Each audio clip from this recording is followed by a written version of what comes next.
시청자 여러분 안녕하십니까? 한 주간의 뉴스를 더 깊이 있게 분석하는 전주 MBC 더 체크 임홍진입니다.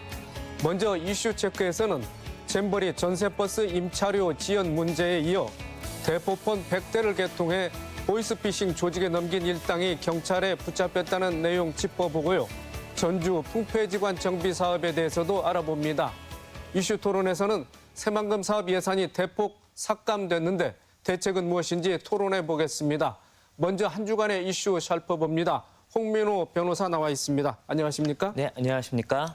네, 새만금 잼버리 여파가 계속되고 있습니다. 잼버리 기간에 동원된 전세버스 임차료 정산을 놓고 전라북도가 골머리를 앓고 있다는데요. 어떤 내용입니까? 네, 잼버리 대회가 지난달 7일 조기 폐막되면서 긴급 투입된 전세버스 1000여 대가 버스 임대료 약 50억 원을 받지 못해 집단 행동을 하겠다 이렇게 나섰습니다.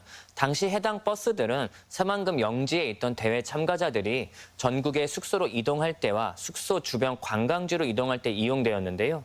그러나 전세버스 계약 주체인 전라북도가 아직까지도 임대료 지급 시기조차 알려주고 있지 않다. 그렇기 때문에 이 명절을 앞두고 좀 운송업자들의 불만이 매우 크다는 것입니다.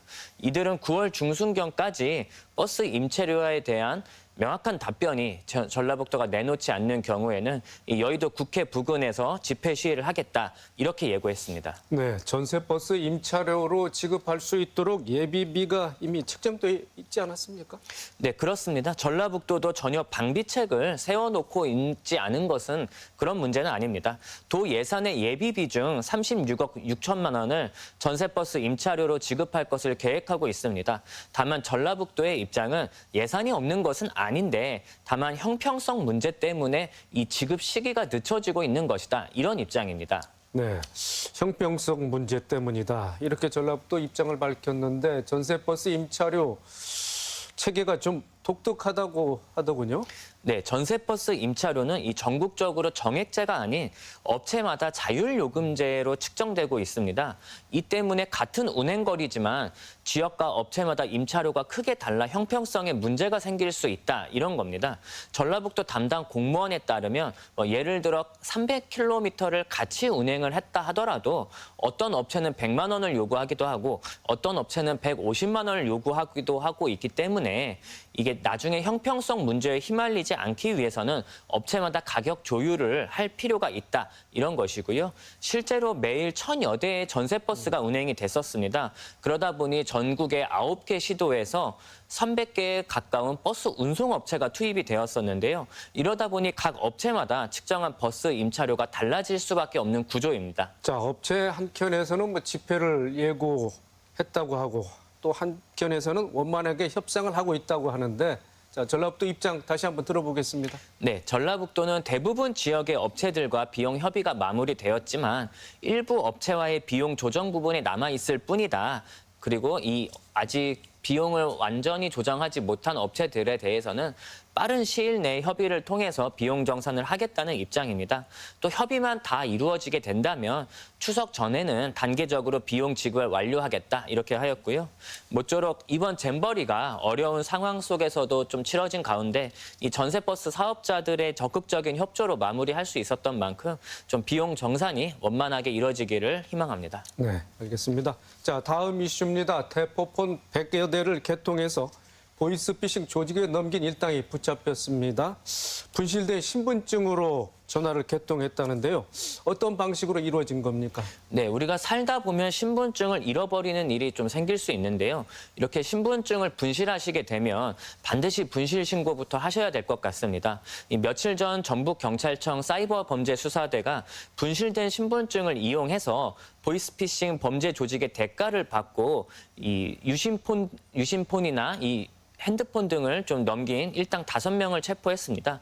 이들은 유흥업소 등에서 일하는 직원이 누군가 분실한 신분증을 발견해서 가져오면 이 공범 일당인 통신사 대리점주를 통해 알뜰폰 유심을 개통했습니다. 이후 총책을 통해 유심 1개당 약 18만 원 정도를 받고 보이스피싱 조직에 넘김으로써 범행을 저지른 것인데요. 피해자만 하더라도 지금 밝혀진 것이 13명이고 개통된 유심이나 핸드폰이 약 130여 대로 알려져 있습니다. 자, 신분증을 잃어버린 사람은 이런 사실조차 모르는 경우도 있겠고요. 또 본인 이름으로 개통된 걸 인지하지 못한 경우도 있지 않겠습니까? 네, 개통이 되더라도 이 새 휴대폰으로 개통 연락이 가기 때문에 이를 인지하기가 쉽지 않습니다. 다만 사전에 이제 신분증 분실 신고를 하였더라면 이 분실된 신분증으로는 개통을 할 수 없기 때문에 개통을 막을 수는 있지만 일단 개통됐다고 한다면 현행 제도상으로는 알기 어렵다 이렇게 생각을 하셔야 되고요. 그래서 바로 신분증 분실 신고를 하시는 게 필요하다 이렇습니다. 네.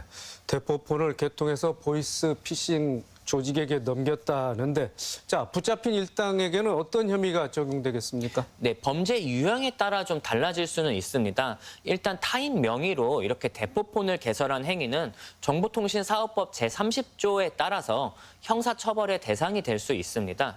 또 범죄자들이 분실 신분증을 이용해서 카드를 발급하는 경우도 많은데요. 신분증을 이용해서 신용카드 회사에 가입 신청서를 작성한 행위는 사문서 위조죄에 해당하고요.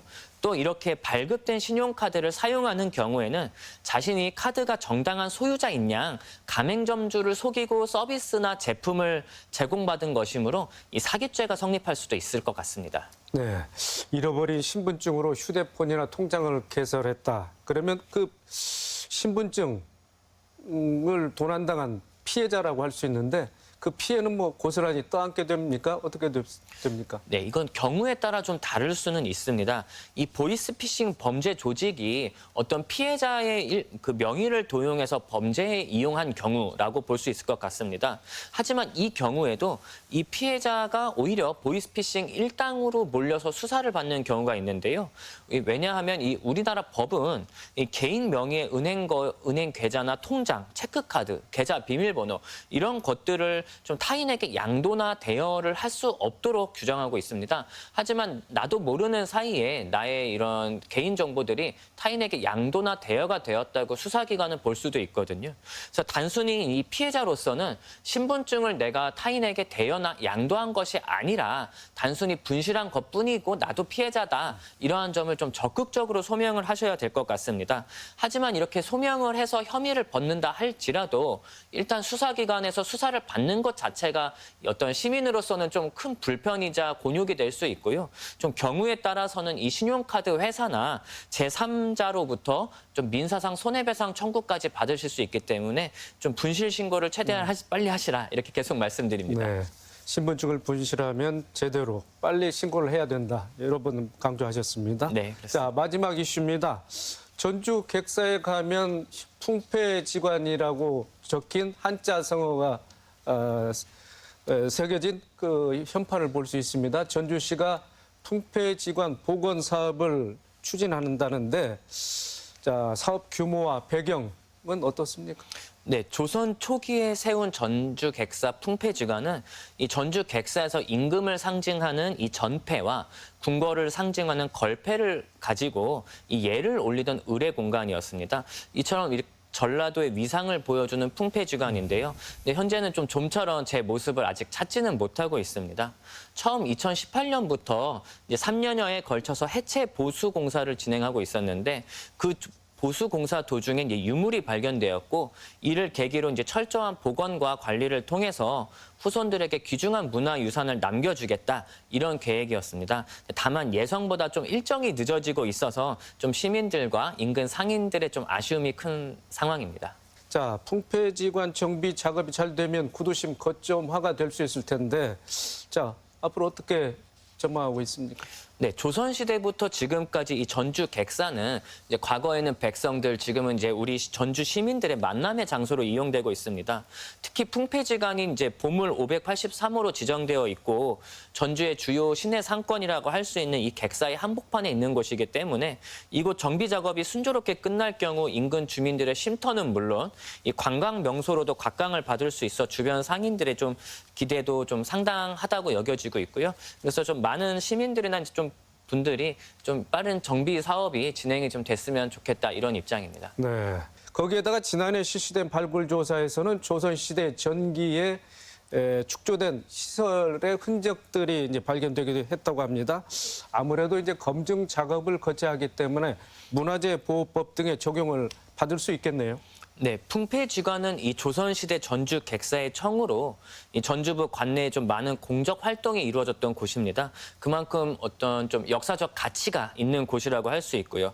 특히 일제 강점기를 거치면서 이 전국의 많은 객사들이 훼손되었지만 이 다행스럽게도 이 풍패지관의 경우 오늘날까지 그 형태가 잘 보존되어 있는 상황이기 때문에 좀 그런 것들이 좀 인정을 받아 1975년 좀 아주 일찍 벌써 50년 전에 보물로 좀 지정된 사례가 있었고요. 더욱이 이번 발굴 조사를 통해 전주 객사가 고려시대 때부터 존재했다. 이러한 사실까지 좀 추가적으로 확인됐습니다. 그렇기 때문에 전주시가 단독으로 좀 정비사업 결정을 내리기는 좀 어렵고요. 문화재보호법에 따라 문화재청과 전주시가 좀 함께 종합관리 용역을 추진해야 될 것 같습니다. 네. 풍패지관 최근 몇 년간 이제 방치되다시피 했는데요. 시민들은 이제 정비 사업이 추진되는 건지 미뤄지는 건지 궁금해하실 것 같은데 정비 사업 언제쯤 재개될 걸로 전망되고 있습니까? 네, 전주시에서는 정비 사업을 빠르게 진행하겠다 이런 입장입니다. 하지만 정비 사업이 진행되기 위해서는 먼저 이 풍패지관 학술 조사와 종합 정비 계획 수립이 좀 이루어져야 됩니다. 이 계획이 현재 용역이 진행 중이긴 한데요. 빨라야 올해 12월경에 좀 마무리가 될 것으로 보이고요.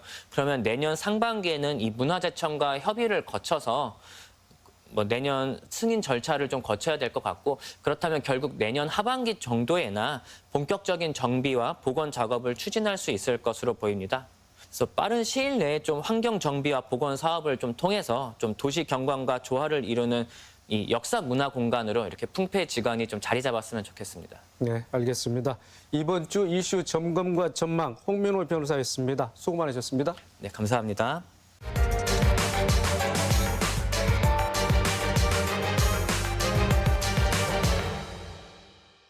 이슈 토론입니다. 도민들의 수건 사업인 새만금 개발 사업이 지난해와 올해 조 단위의 투자가 이어지면서 탄력을 받기 시작했습니다. 전북특별자치도 2차 전지 특화단지 지정 등 상승세를 이어가고 있었는데요. 새만금 잼버리가 파행 운영되면서 개발 사업 전반에 영향을 끼치고 있습니다. SOC 예산이 대폭 삭감된 데다 기본 계획 재검토는 물론 새만금 공항 사업자 선정 절차도 중단이 됐습니다. 새만금 사업과 삭감 예산 복구 전망 그리고 어떤 대책이 필요한지 이야기 나눠보겠습니다. 토론에 참여할 두 분 모셨습니다. 한병도 더불어민주당 전북도당위원장, 김윤덕 더불어민주당 국회의원입니다. 두 분 어서 오십시오. 예, 맞습니다. 네, 안녕하세요. 자, 두 분 의원 모두 새만금 예산 삭감에 반발해서 삭발 투쟁에 들어간 점 도민들이 잘 알고 있으리라 생각됩니다. 자, 김윤덕 의원님. 네. 자, 새만금 잼버리가 도민들의 바람과는 달리 파행을 겪었습니다. 대회 공동조직위원장으로서 심적 고충이 크셨을 텐데 그동안 소회를 좀 말씀해 주시죠. 네. 먼저 이번 잼버리의 공동 조직위원장 중에 한 사람으로 이번 잼버리가 파행을 겪게 된 거에 대해서 정말 도민 여러분께 죄송하다는 인사 올리겠습니다. 그리고 이 잼버리의 파행을 중앙정부가 그토록 잼버리가 위험하다고 하는 경고를 보냈음에도 불구하고 전혀 무관심으로 일관하다가 결국 잘못되니까 우리 전라북도에게 모든 책임을 전가하려는 중앙정부의 후한무치한 행동에 대해서 정말 분노를 금하지 않을 수 없고요. 거기 한 발 더 나가서 이번 새만금 예산을 78%라고 하는 그런 대폭적 삭감을 한 데에 대해서 앞으로 정말 투쟁을 통해서 반드시 복원시켜야 되겠다 이런 다짐을 하고 있습니다. 네, 잼버리가 전라북도에서 개최된 만큼 전라북도에 책임이 없다고는 할 수 없지만은 오롯이 전라북도만의 책임이다라고 떠넘기는 것은 또 역시 어불성설이겠죠? 네. 너무나 당연한 말씀이시고요. 이번 잼버리는 지난 몇 년 동안 준비를 해오면서 실질적인 제반 여러 가지 문제에 대해서 큰 차질이 없이 진행이 되어 왔습니다.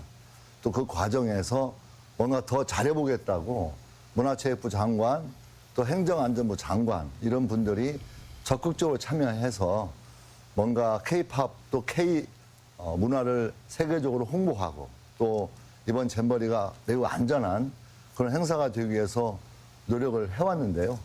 그 진행 과정에서 뭔가 폭우가 내리고 또 기상 이상 현상이 생기면서 좀 더 적극적이고 주도적으로 준비해야 될 그 타이밍에 실제 중앙정부가 너무나 쉽게 외면하는 과정이 있었다고 저는 보여지거든요. 거기에 대해서 좀 냉정한 평가가 필요하고 하위 공무원들이나 뭔가 이렇게 그 문제 삼고 이런 방향이 아니라 감사하는 감사를 통해서 진행되는 게 아니라 뭔가 좀 대등하게 또 투명하게 밝힐 수 있는 국회 차원의 국정조사에 적극적으로 임해서 뭔가 제대로 된 진실을 파헤치는 게 중요한 문제가 아닐까 생각하고 있습니다. 네. 우리 김 의원께서는 공동조직위원장 5명 중에 한 분으로서 이제 대회를 치르셨죠. 네.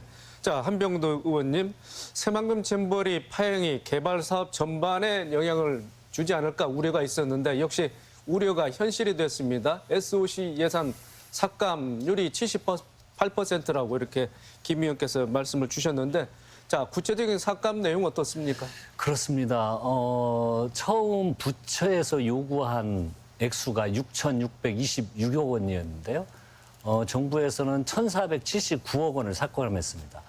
그래서 78%의 예산이 삭감이 됐는데 이게 신규 사업 같은 경우에는 우리 전라북도뿐만이 아니고 많은 곳에서 긴축재정 기조로 예산이 반영이 안 된 경우가 있습니다. 하지만 새만금 사업 같은 경우는 계속 사업이기 때문에 최소한의 예산이 반영되지 않으면 사업 진행이 어려운 상황입니다. 우리 새만금을 보더라도 그 공항 같은 경우에는요, 무려 거의 삭감액이 89% 그러니까 90%를 삭감을 해버려서 실질적으로 공항을 사업을 추진하는데 현실적으로 어려움이 닥쳤고요. 그리고 항만 같은 경우에도 무려 74%를 삭감을 했습니다. 또 그 트라이포트라고 해서 가장 중요한 부분이 철도 부분인데요. 네. 철도는 정부에서 100억을 요구를 했는데 전액 삭감이 돼버렸습니다. 그러면 국제공항, 신항만, 철도 모두 사업을 진행할 수 없을 만큼 예산을 삭감을 해버렸기 때문에 실질적으로 사업을 추진하기에는 이제 난관에 봉착을 했고요. 정말 참담한 수준이라고 평가를 할 수밖에 없습니다. 네, 1,479억 원만 반영이 된 셈이죠. 그렇습니다. 그러니까 22%만 반영이 됐고요. 자, 이 정도 예산 삭감 어떻게 예상은 하지 못했겠지요? 한 의원께서도? 그 예산이 심사하는 과정에서 이상한 소리가 들리긴 했습니다. 기획재정부에서 새만금 예산이 삭감될 거라는 기류는 보이기는 했는데요. 설마 실제로 특정 지역의 SOC 사업을 이렇게 삭감한 사례가 없기 때문에 네. 그건 현실화되지 않을 거라고 생각을 했었습니다. 누구도 이런 건 현실화되지 않을 거다. 굳게 믿었습니다. 네. 그리고 대한민국 정부 수립 이후에 박정희 정부 시절에는 그쪽에 많이 투자를 하면서 투자 관련된 내용이 우리 전라북도에 상대적으로 적었지만 이렇게 정부 부처에서 예산을 반영을 시켜놓고 싹싹한 경우는 전례를 찾아볼 수가 없습니다. 네. 그런데 이건 결코 현실화되지 않을 거라고 생각을 했는데 이게 현실화되고 있고요. 그래서 저희들은 이제 전부 국회의원들뿐만이 아니고 저희 우리 민주당 전체 의원들이 똘똘 뭉쳐서 최대한 복원시키기 위한 노력을 해나가도록 하겠습니다. 네, 그 알겠습니다. 예산 문제로 좀 덧변을 드리면요. 실제 예산을 이렇게 편성하는 과정 자체가 전년도의 예산을 평가하고 또 그 평가한 데 기초해서 예산 성과계획서라는 걸 작성하게 됐습니다. 그 부처에서는. 네. 그 성과계획서에 기초해서 그 예산을 편성하게 되는데 문제는 성과계획서에서는 우리 공항 같은 경우는 적기에 진행이 돼야 된다. 그다음에 철도라든가 항만도 빠르게 속도를 내야 된다. 이렇게 성과계획서는 잡혀 있습니다. 그리고 그 예산도 원래 계획대로 중기 재정 계획에 따라서 원래 계획대로 다 잡혀 있었던 거예요. 5월 31일 날 국토부 부처안이 정리가 되고 나면 기재부하고 협상을 해서 조정을 하거든요. 문제는 부처 안에는 제대로 올라가 있던 예산이 5월 말 이후에 갑작스럽게 삭감이 됐다는 거죠. 그러면 문제는 뭐냐면 삭감액이 과거에 전혀 존재하지 않았던 78%라고 하는 엄청난 액수를 삭감하기도 했지만 두 번째로는 성과 계획서에 기초한 그 계획서에 기초해서 예산을 편성해야 된다고 하는 법률을 위반한 것이기도 하고요. 세 번째로는 그러면 5월 31일 이후에 왜 예산을 삭감했느냐? 그건 바로 잼버리의 파행을 자신들의 어떤 잘못을 숨기기 위한 매우 치졸하게 숨기기 위해서 전라북도에 책임을 전가하는 방식으로 예산을 삭감했다는 점에서 저는 예산 보복이고 예산 폭력이다라고 규정할 수밖에 없다 이렇게 생각합니다. 네. 그런데 이제 과거 이명박 박근혜 정부에서도 새만금의 뭐 신규 사업을 발굴하기도 했고 최근 이제 몇 년 동안은 예산 요구 대비 반영률이 100%를 넘긴 적도 있었습니다. 네. 자, 그렇다고 보면은 과거에 새만금 사업 어떤 범위까지 확대됐는지 김 의원께서 좀 설명을 해 주시죠. 그러니까 기존에 우리 새만금 사업이 문재인 정부가 들어서면서 이제 궤도에 올라가기 시작했습니다. 네. 그래서 2020년도에는 80% 내외 정도가 반영이 되었고요. 그다음에 2021년, 2022년이 넘어오면서부터는 100%를 넘어섰고 실제 2022년도 문재인 정부 마지막 예산 그 편성 과정에서는 30%에 가까운 그런 예산 성과가 있었거든요.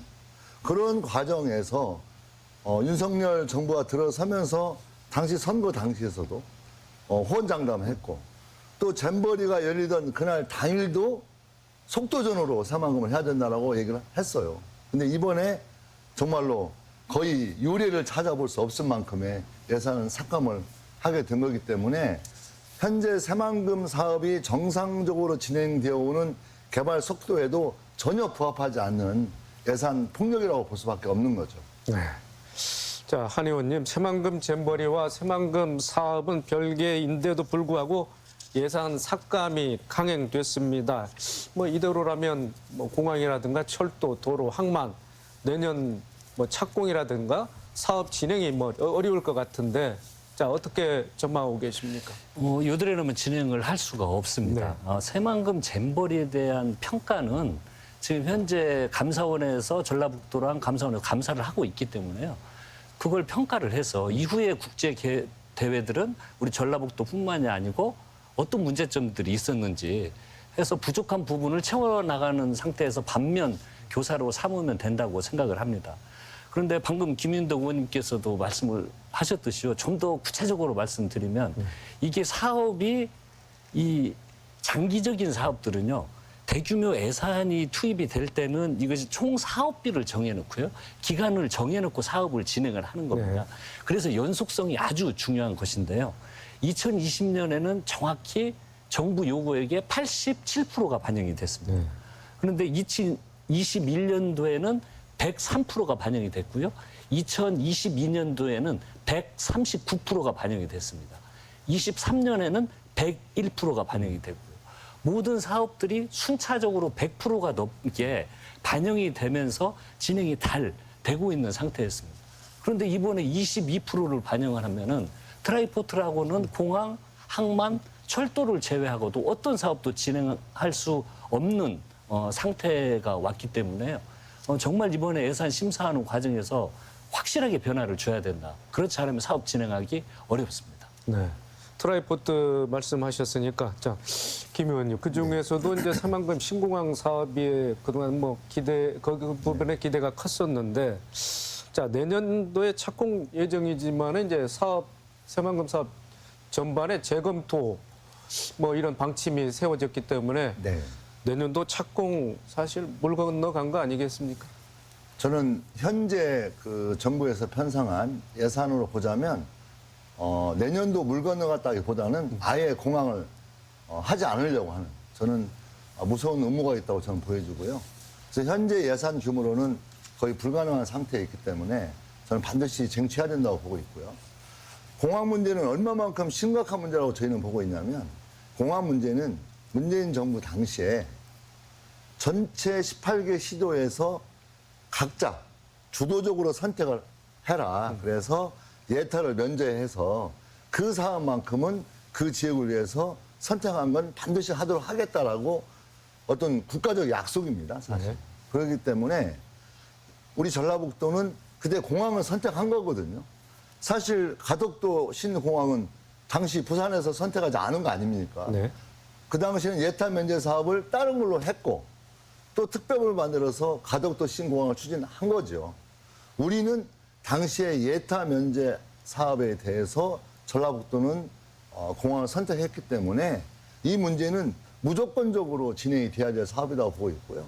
더군다나 이 신공항 문제는 당시 결정되고 나서 준비하는 기간이 너무 길다라고 하는 그런 도민적 불만이 많이 있었지 않습니까? 그래서 가능한 1년이라도 오히려 상당히 앞당겨야 된다고 하는 요구가 굉장히 높았던 그런 상황을 고려한다면 이번 공항 문제만큼은 더더욱 뭐 항만 문제라든가 또 철도 문제 또 도로 문제까지 있지만 공항 문제가 가장 심각하다고 저는 볼 수 있다고 봅니다. 예. 우리 한 의원께서. 예, 정부가 바뀔 때마다 기존 정부가 확정을 해서 진행한 사업들을 자기 직권을 남용한 거죠. 이렇게 막 바꾸어 대면은 정권의 입맛에 따라서 각 지역의 현안 사업들이 요동을 칠 수밖에 없습니다. 그래서 국정을 운영할 때는 고도의 절제력이 필요하고 이성적 판단이 필요한 것입니다. 그 판단에 따라서 국민들과 그 지역민들에게는 엄청난 충격을 주는 것이거든요. 새만금 국제공항 같은 경우는 제가 정부에서 일을 하고 있을 때 네, 결정을 정무수석. 한 네. 상태입니다. 제가 이제 정무수석을 했는데 그때 저와 함께 일했던 국가균형발전위원회에서 각 지역이 현재 기획재정부 KDI에서 추진하는 예타를 지방에서는 통과하기가 어렵습니다. 그럼 지역의 주요한 현안 사업들을 아무것도 진행을 할 수가 없으니까 가장 지역에서 지역 발전을 위해서 중요한 사업이 무엇이냐라는 평가를 했습니다. 그래서 부처에서 논의하고 고위당정청, 당과 청와대와 정부에서 수많은 토론을 했고요. 저도 그 회의에 계속 참석을 했습니다. 당시에 우리 전라북도에서는 향후 새만금에 기업을 유치하고 새로운 동력을 찾기 위해서는 새만금 공항이 가장 중요한 사업이다라고 해서 1순위로 새만금 공항을 했고 정말 어려움이 있었습니다. 부처도 반대하고 그런 과정을 뚫고 정말 어렵게 새만금 공항을 확정을 하고 예산이 반영돼서 추진되고 있는데 이걸 다시 타당성을 재검증하겠다? 그럼 예전에 타당성을 검증한 건 뭡니까? 예전에서 정부에서 일한 건 그러면 KDI에서 예타 면제해서 추진한 건 그건 행위를 안 한 겁니까?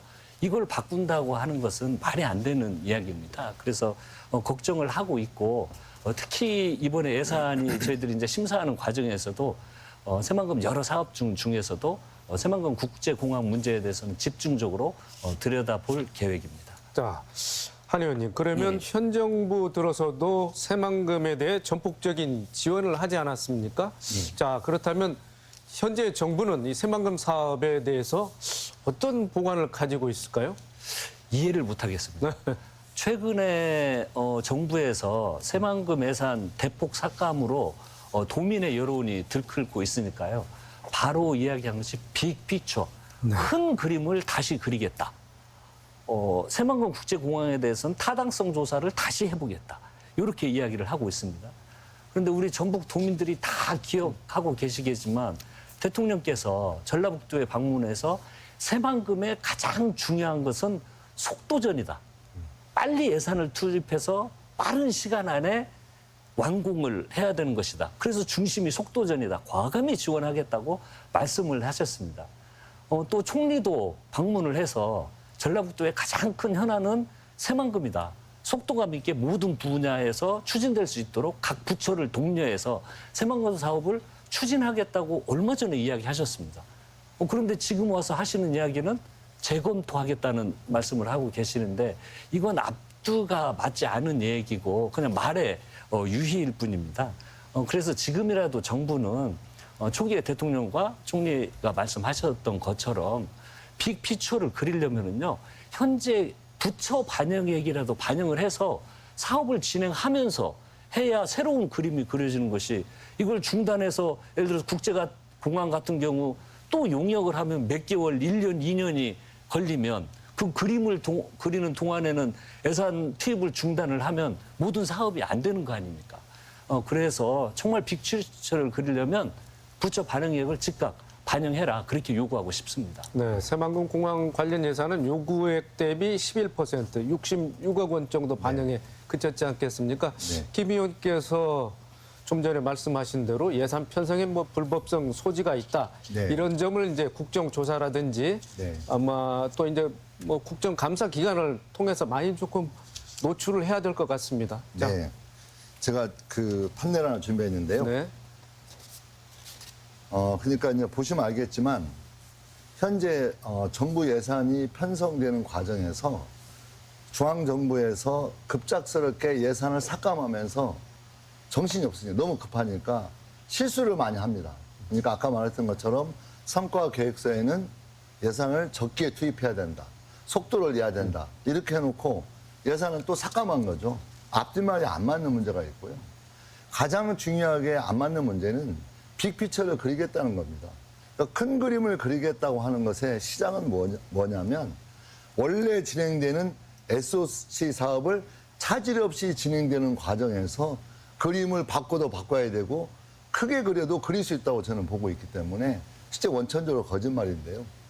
실제 새만금 개발청에서 새만금에 대한 마스터 플랜을 원래 그리겠다고 새로 그리겠다고 해서 처음에 5억 원을 편성을 했습니다. 그 5억 원의 핵심적 내용은 2차 전지 특화지구를 만드는 데 있어서 MP에 대한 부분 변경이 필요하다. 그리고 여러 기업들의 요구를 이렇게 반영할 수 있는 계획들이 필요하다 해서 마스터 플랜 변경 비용으로 5억 원을 잡아놓은 겁니다. 또 이 마스터 플랜 5억 원을 잡아놓은 그 전제는 뭐냐면 현재 진행되고 있는 SOC 사업이 차질 없이 진행된다고 하는 것을 전제로 마스터 플랜 변경이 논의되고 있는 거죠. 그게 이제 새만금 예산을 감정적으로 또 예산 보복으로 대폭 삭감하면서 워낙 전라북도 도민들이 반대가 심하고 또 상당히 문제가 될 것 같으니까 이제 말을 바꾸는 거죠. 그래서 법을 바꾸는 겁니다. 정부에서 부처에서 요구한 건 요구한 대로 있고 예산 당국과 협의하는 과정에서 증액이 되었다면 별도로 표시되는 게 현재 법 체계에 맞습니다. 새만금 개발청에서는 5억을 요구했고 기재부에서는 정부에서는 10억 증액해서 15억이다. 그럼 말이 맞는 거죠. 법대로는 맞지만 이제 이 사람들이 당황스러우니까 약간 바꿔요. 그래서 새만금 개발청에서 처음부터 15억을 요구했다. 이렇게 해서 이제 서류를 바꾸고 조작하는 겁니다. 전 여기에 분명히 자신들의 과거를 자신의 어떤 예산 보복을 숨기기 위한 저는 그런 행위들이 행정 서류에서 드러나고 있는 문제가 있다는 거죠. 네. 또 그 대표적으로 항만 문제도 실제 그 예산 계획서에서는 1677억이라고 써져 있습니다. 이거 미처 지우지 못한 거죠. 그리고 현재 부처 안으로 또 정부 안으로 해서 대폭 삭감한 예산을 반영한 것 자체가 뭔가 현재 그 예산 어떤 편성 과정에서 각 부처의 자율성, 각 부처의 권한을 존중하면서 진행하겠다는 그런 법률의 기본적인 방향을 또 위반하고 있는 위법성의 근거가 되고 있다고 생각합니다. 자, 한 의원님, 뭐 투자를 계획했던 그런 기업이라든지 투자를 앞으로 또 뭐 고려하고 있는 이런 기업들 새만금에 좀 들어오기가 좀 주춤거리지 않나 이렇게 보는데 지난 8월 2일이었죠. 윤 대통령이 새만금 현지를 방문해서 기업들과의 뭐 협약을 체결하기도 했지 않겠습니까? 앞으로 기업 유치 어떻게 전망하고 계십니까? 지금 현재 정부의 예산 삭감으로 저는 주춤해 줄 수밖에 없지 않냐 이렇게 우려를 하고 있습니다. 최근 들어서는 우리 전라북도가 제1호 투자진흥지구로 지정이 되고 또 제2차 전지 특화 지구로 지정이 되면서 많은 기업들이 정말 가장 많이 투자 유치에 관한 문의가 이루어지는 걸로 도를 통해서 저희들이 듣고 있습니다. 또 기업 입장에서 보더라도 뭐 동서도로, 남북도로가 다 구축이 되고 공항이 된다고 하고 그리고 항만 관련된 예산이 투입이 되고 그러면 물류와 관련된 이런 것들이 SOC가 구축이 되기 때문에 사업을 충분히 할 수 있다라는 어떤 새로운 우리 새만금이 주요 단지로 부각이 되는 상태였습니다. 그런데 정부 이제 기업들 입장에서는 정부에서 이렇게 대대적으로 예산을 삭감해 버리면 정부에서 새만금 사업을 못하게 하려고 하는 거 아니야? 우리 기업이 투자를 하면 불이익을 받을 수 있다는 그런 우려를 기본적으로 가질 거라는 우려가 가장 큰 우려입니다. 그래서 정부에서 이제 이게 국가 사업이잖아요. 새만금 사업이 국가 사업인데 투자 유치를 위해서 정부에서 좀 도움을 주고 오히려 기업을 독려하는 게 아니고 이렇게 예산 삭감을 통해서 기업에 대한 우려가 분출될 수 있도록 하는 것이 가장 큰 우려점입니다. 그래서 정말 기업들이 유치를 하기 위해서는 이런 과정이 이제 예산 심사 과정에서 저희들이 지금 국회의원들, 도의원들 그리고 도민들이 지금 똘똘 뭉쳐서 이 예산 복원을 위해서 한마음 한뜻으로 지금 싸워 나가고 있습니다. 네. 싸우는 건 싸우는 거고 또 의원들은 저희들이 여당도 만나고 부처도 만나겠습니다. 그래서 설득도 하고 그래서 이 과정이 최종적으로는 잘 해결될 수 있도록 도민의 역량을 모아 나가고요. 그런 노력을 해서 기업들이 걱정하지 않도록 네. 또 그런 환경을 조성하도록 노력을 하겠습니다. 자, 김 의원님, 일각에서는 뭐 내년 총선을 겨냥한 뭐 여당의 포석이 아니냐 이런 얘기도 흘러나오고 있습니다. 앞으로 정치권에서는 어떻게 대응해 나갈지 한번 다시 말씀해 주시죠. 이번 그 새만금 예산 보면서 저는 잼버리의 파행을 자신들의 어떤 오류, 책임을 덮기 위한 하나의 실책이라고 저는 보여졌고요. 저는 또 한 번 또 고민하게 됐습니다. 과연 우리 잼버리가 부산에서 이런 문제가 생겼더라면, 만약에 대구에서 이런 문제가 생겼더라면 과연 현 정부는 어떤 태도를 취했을까 이렇게 생각해 보면 저는 결코 이렇게 함부로 하지 못했을 거라고 봅니다. 그래서 이번 잼버리 파행을 계기로 해서 예산 보복이 이루어지는 것은 결국 종국적으로는 저는 죽었던 망령, 지역 감정을 되살리고 또 전라북도 도민들께서 일관되게 저희 민주당을 지지한 거에 대한 저는 감정적 화풀이가 저는 있다고 생각합니다. 그래서 이 문제는 단순히 새만금 문제, 또 아까 우리 한병도 의원께서 말씀하셨지만 이 새만금 문제는 단순히 새만금 SOC 문제가 아니고 직접적으로 새만금에 투자하고자 하는 우리 기업들에게 타격이 되고 또 아마도 기업들의 무관심을 가져올 수 있는 심각한 문제가 있다고 보여지고요. 이런 데에 기초해서 궁극적으로 내년 총선에서 어떤 전라북도를 타격하려고 하는 그런 정책 의도가 분명히 있다. 특히 뭐 꼭 한 말씀 드리고 싶은 것은 정말 기존의 전라북도 국민의힘의 동행 의원이라고 해가지고 마치 국민의힘 차원에서 우리 전라북도를 챙기겠다고 하는 동행 의원들이 가장 먼저 나서서 이번 전라북도 새만금 예산을 앞장섰다는 게 너무나 어떤 국민의힘의 어떤 후한무치한 행동이고 또한 그걸 통해서 상대적 지역 감정 자극을 통해서 기존의 어떤 영남에서 자신들의 표를 지키겠다고 하는 저는 아주 불순한 정책 목적을 가지고 있다. 이렇게 규정할 수 있다고 생각합니다. 네. 한 의원님, 자, 전북 출신 국회의원들의 역량을 결집하는 게 무엇보다 중요하고요. 전라북도 예산 삭감 문제는 민주당 전체에서 추동력을 가져야만이 또 효과를 기대할 수 있을 것 같은데 앞으로 당내에서는 어떠한 역할과 또 투쟁을 하실 것인지 좀 말씀을 해주시죠. 예, 요즘 그 새만금 예산 문제로 우리 전라북도 의원들은 원팀으로 똘똘 뭉쳐서 일을 하고 있고요. 이번에 애결위에 또 우리 전라북도 국회의원들이 두 분이 참석을 하고 계십니다. 네. 그분들이 예산을 심사하는 과정에서 새만금 문제를 집중 부각을 할 거고요. 그리고 반드시 이번에는 소위에 또 우리 전라북도 의원이 참석하도록 그렇게 하겠습니다. 제가 지금 우리 민주당의 전략기획위원장을 맡고 있는데요. 네. 오늘도 원내대표와 또 이야기를 했지만 우리 전라북도 의원이 소위에 꼭 들어가야 된다. 근데 현재 좀 어려움은 있습니다. 보통 예결 소위위원은 광주, 전남, 전북이 로테이션으로 돌아가면서 3년에 한 번씩 이렇게 진행이 됐는데 이번 21대는 한 해도 빠짐없이 매년 네. 3년 동안 연속해서 우리 전라북도 국회의원님들이 애결이 소위에 참여를 했습니다. 이번에 참여를 하면 4년 연속 하기 때문에 우리 원내 지도부는 부담이 있기는 하지만 이번에는 우리 새만금이라는 특수한 상황이 생겼기 때문에 전라북도 우리 국회의원님이 이번에도 애결 소위에 꼭 참석을 해서 이 예산을 반영하도록 하겠습니다. 그리고 또 하나의 전략은 이건 우리 민주당 입장에서는 전라북도 국회의원만의 문제가 아닙니다.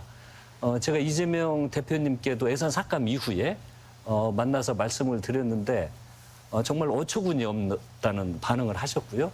우리 원내대표께서는 이건 전북만의 문제가 아니고 이제 우리 민주당이 나서서 새만금 예산 복원 없이는 정부 예산을 통과시키지 않겠다는 각오로 원내대표는 여러 차례 말씀을 해주셨습니다. 그래서 민주당 지도부 또 우리 전라북도 국회의원들은 예산과 관련된 골목골목에 모두 배치해서 결국은 성과를 낼 수 있도록 한마음 한뜻으로 노력하도록 하겠습니다. 네. 자, 김 의원님. 자, 연말에는 예산 관련 여야 협상을 하게 될 텐데요. 새만금 예산 삭감이 주요 현안으로 될 수 있도록 김 의원께서는 어떤 노력을 경주하실지. 저는 우리 한병도 의원께서 말씀하신 것에 핵심이 담겼다고 생각합니다.